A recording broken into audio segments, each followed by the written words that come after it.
So the other day I had the air conditioning on and I noticed that there was no cold air coming out.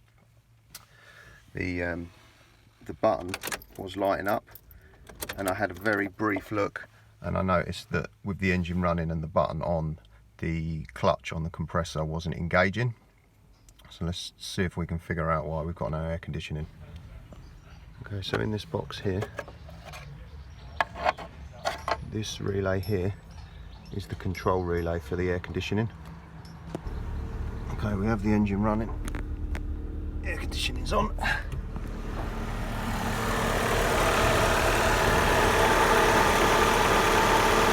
If you look down, you can see that the compressor wheel isn't turning.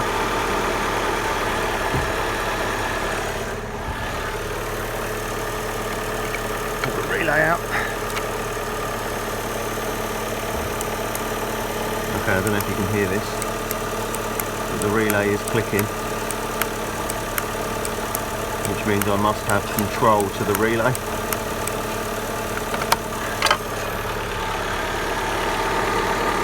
Let's see if we've got any power down to the compressor. Need to disconnect this plug.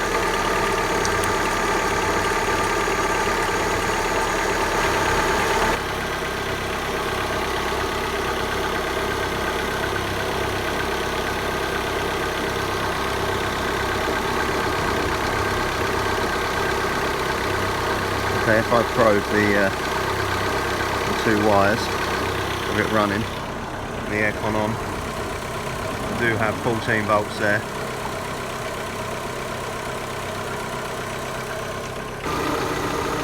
Okay, I'm just going to double check with a test light.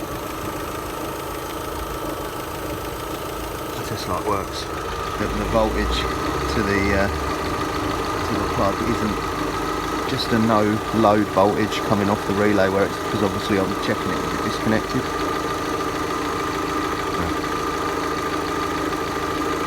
So it is lighting the test light,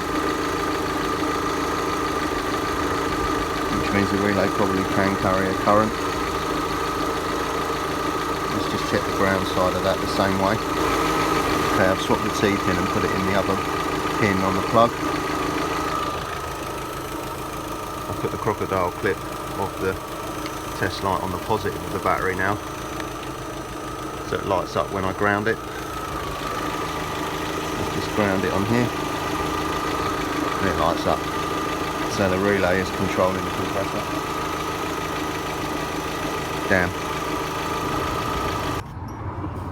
I am just going to remove this T25 screw. I've already loosened it, so I can get this bracket off with this plug, and then we can just check the connections in there to make sure we haven't got any broken wires. I might even try and feed it with a power probe and see if I can energise the thing, just to confirm that it is that.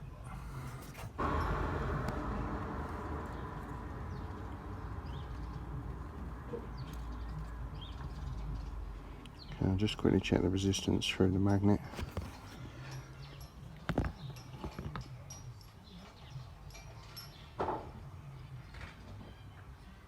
Seems pretty high. Okay, well, the new clutch has turned up, so hopefully it's right. I'll open it and have a look.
Well, it's got the right plug on it by the looks of it. Yeah. Let's fit it and see what happens. Okay, well, if I check the resistance through the windings on the new one, see that's a much better number. What I'm thinking, the plan, I'm hoping I can change it. I don't know if this is possible in situ. I won't be able to change it in situ, as in I'm going to have to remove the compressor. I'm hoping I can drop it down and hang it so that I don't have to take it off, because I really don't want to lose the gas, because I know the gas is good. I've had it gassed, so we're going to give that a go. What I have done as well, I have gone and got a shorter belt, so if I do mess this up or I break something or it doesn't work, I can put a shorter belt on it and bypass the compressor so that the car's still usable. Okay, I'm going to remove the airbox, give me better access to the belt so I can get that belt off.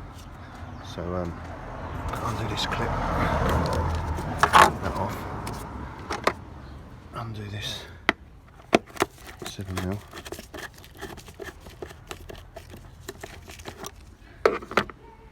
There's a T30 screw here.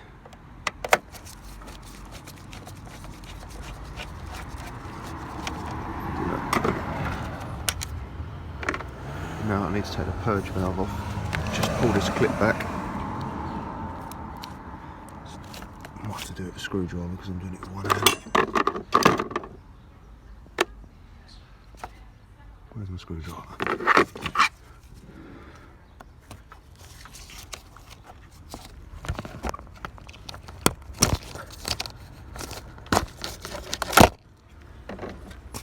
Lift up. There's a little chunk in here which I'm going to take off.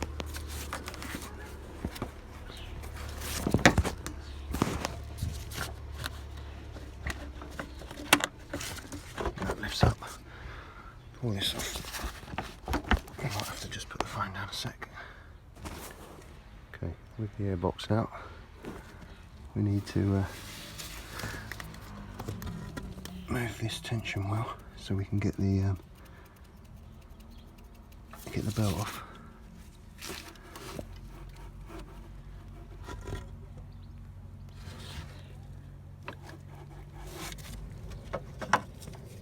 What we need to do is put a spanner on this nut, it's 15mm, and pull it anti-clockwise, which will release the tensioner. And then what we do, we put in this hole here. I don't know if you can see it, there's a little hole at the back of the tensioner, just there where the head of my spanner is. I'm going to slide a little screwdriver through that hole, and when I line that hole up with the hole on the back of the tensioner, it will hold the tensioner in place. I'm going to do that now. I'll have to do it with the phone down. The belt has come loose, so I can pull the belt off.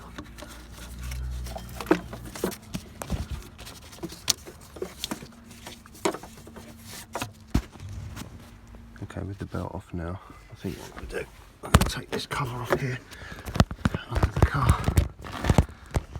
It's got 4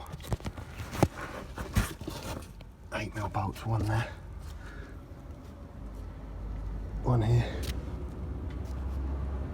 one here, and there's one up in there which you can't see. Oh, while I'm here, this is the screwdriver. Top screwdriver I've put in the hole on the tensioner.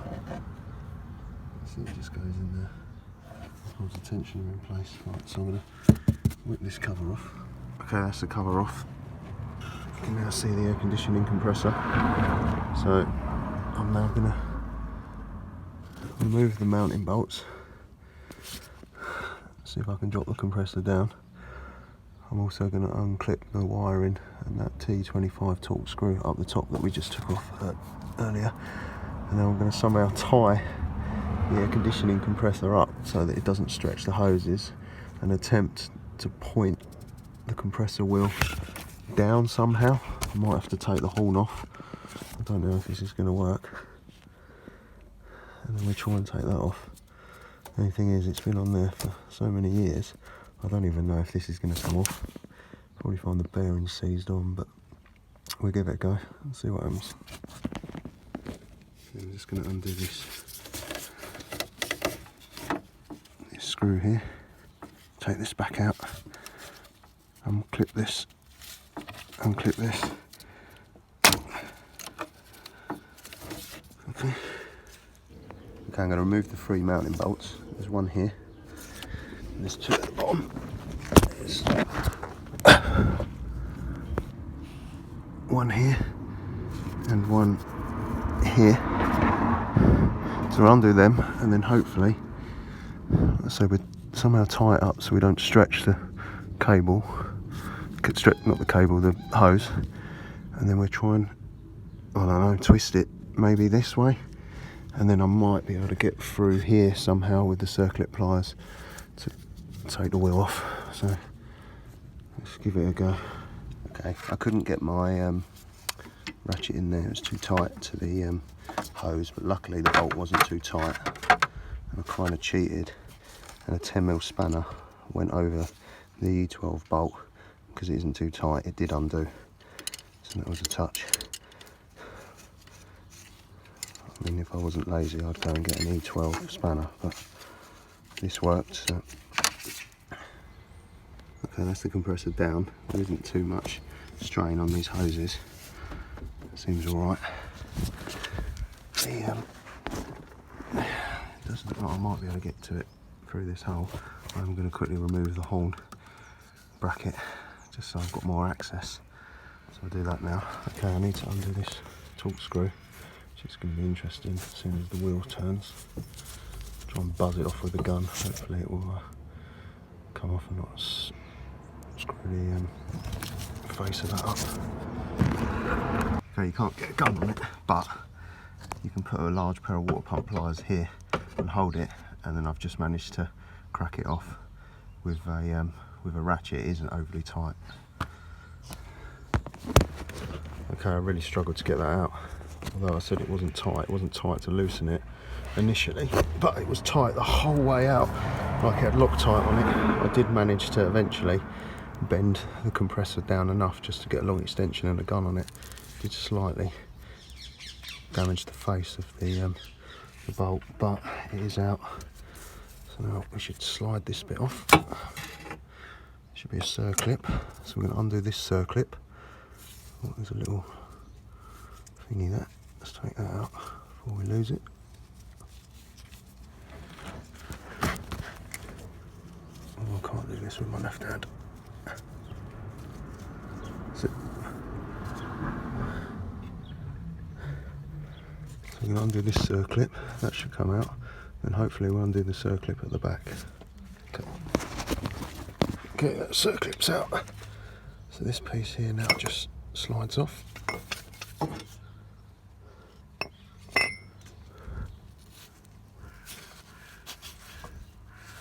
We need to undo the other circlip in there. And then hopefully the rest of it will slide off. Okay, that's off.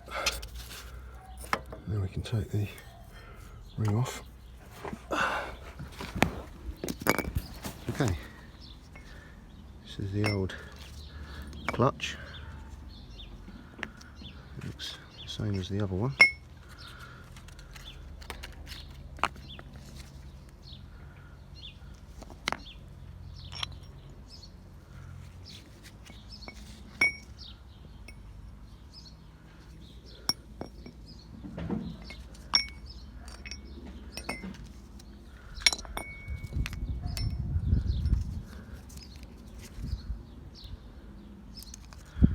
Alright, let's refit it. See what happens. So when you fit the winding, you'll notice on the back there's a little lug. Make sure that lug sits in this hole, which will stop that turning. You can see at some point this has been leaking. It's been dripping down on here. Whether that's what originally knackered the windings, I don't know. Okay.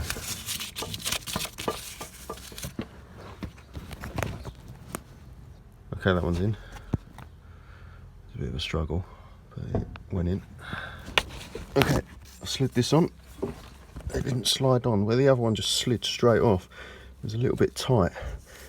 Putting the bearing over the shaft, I had to just very gently tap it with the hide end of a copper and hide, just to, not hard, but just had to tap it on, circlips in. Now I put in this little bush. Okay, so in the bag there's a couple of washers, or shims maybe. I was wondering where they go. I've just found them inside here, the old one. If you look, put a screwdriver in there. It looks like they're in there. There you go. Look, there's two little shims in there. That obviously sets the end float. So you must make sure that you put these in, otherwise that will probably, the clutch part will sit too close to the other part. So we're going to measure these and make sure that the new ones are the same. You've got to make sure you put these inside there. Okay, in the packet there was 4 shims, they're all different sizes, and there was 2 shims that came out of the old one. And when I measure them, this one you can see is 0.30 and this one was 0.45, but the new shims, they're all different measurements, and that was like 1 mil, but none of them match the old shims. So I think what I'll do is I'll measure the old one of these compared to the new one of these, and I might end up using the old shims. If these are the same size, use the old shim to space it out so it was the same as before. Okay, I've put the old shims in. And if you listen, you can see it's too tight. Now, I can't find any spec online about what the gap should be in here on an Astra G, but according to most of the websites I look at, it says it's around about 0.6, 0.4 to 0.6 for most cars. So I'm thinking if we set it around that and go from there. So I'm going to undo this bolt again, pull this off, put another shim in there, measure with a feeler gauge and go from there.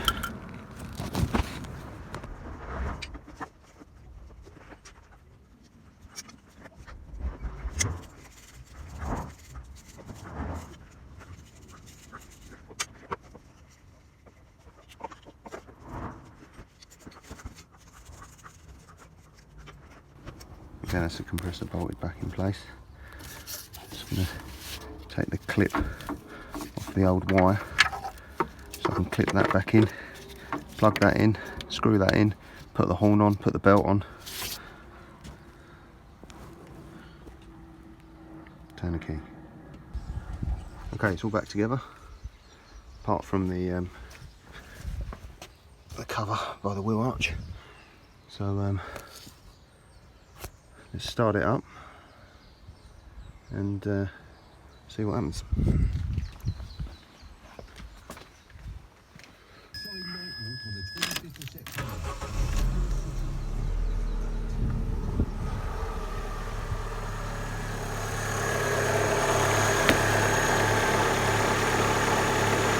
Well, the belt's turning. Right, we're going to press the button, see what happens.